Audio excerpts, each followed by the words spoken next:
I never thought a simple yes would make someone so angry. But when Maya told me she wanted to be just friends after 2 years together, I agreed so fast her head spun. We were sitting in our living room on a boring Thursday night when she dropped the bomb. She said she loved me but wasn't in love with me anymore. She wanted to explore the world and find herself, but she didn't want to lose me. She already had her bags packed by the door, and her friend was on the way to pick her up. She kept saying how we were adults and how we'd make amazing friends because we got along so well. I just looked at her and nodded and said, "Okay, let's do it. We can be friends." The look of relief on her face was almost insulting. She thought she'd just won the lottery. She got to leave me, go date other people, but still keep me around whenever she felt lonely or needed help.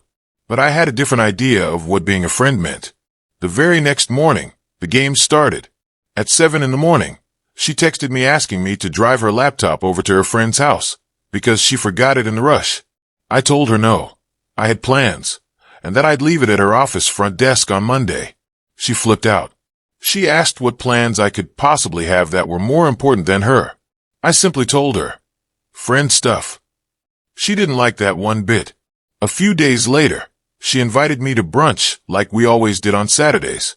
I told her thanks, but I was busy. She started getting snappy, calling me cold and distant. I told her I was just being a friendly guy. That's when I realized Maya didn't want a friend.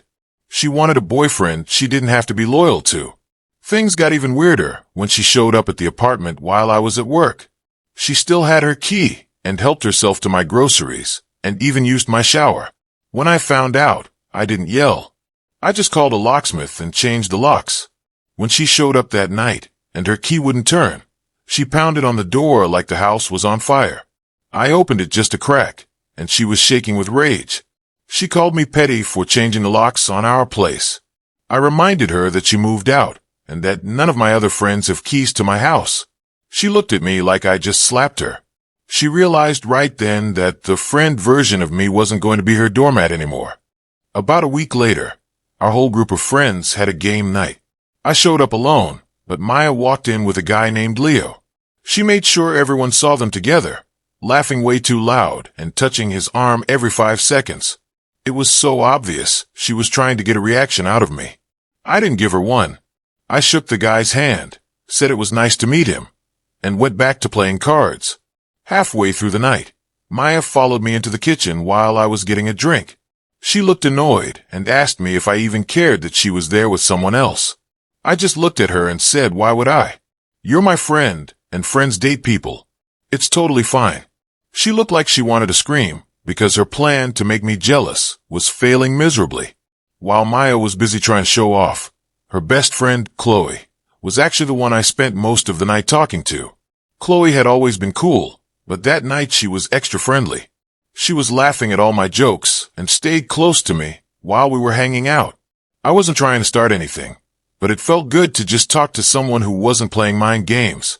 The next morning, my phone was blowing up. Maya was accusing me of flirting with her best friend just to get back at her. I told her that friends are allowed to talk to each other and reminded her that she was the one who wanted us to be single. She didn't have a comeback for that. A few days later, Maya tried a different move.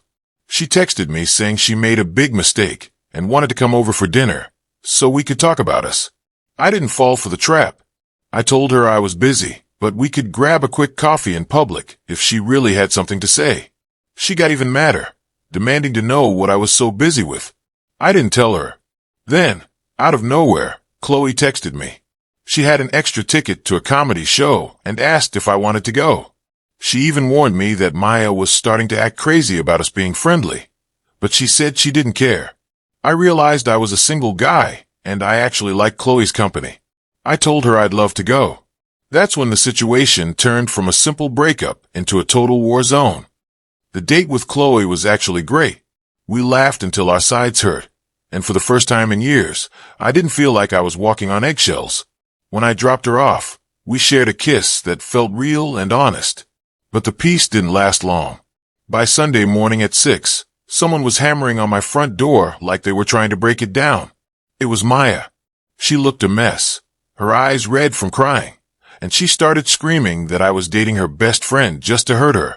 I didn't even let her inside. I told her through the door that she was the one who said we were single, and that I was just living my life. She called me a monster and tried to push her way in, but I stood my ground. I told her she didn't live here anymore and needed to leave before I called the police. When she realized she couldn't bully me, she started getting dirty. She called my boss and told him I was having a mental breakdown and needed time off work. Luckily, I had already told my manager about the breakup, so I managed to clear it up. But I had to go to HR to protect myself.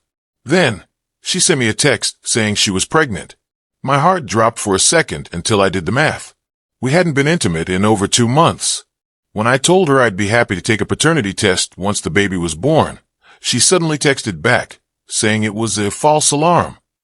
It was just another desperate move to get me back under her thumb. The final straw came when Maya showed up at Chloe's job and started a huge scene, screaming that Chloe was a backstabber in front of all her coworkers. Security had to drag her out.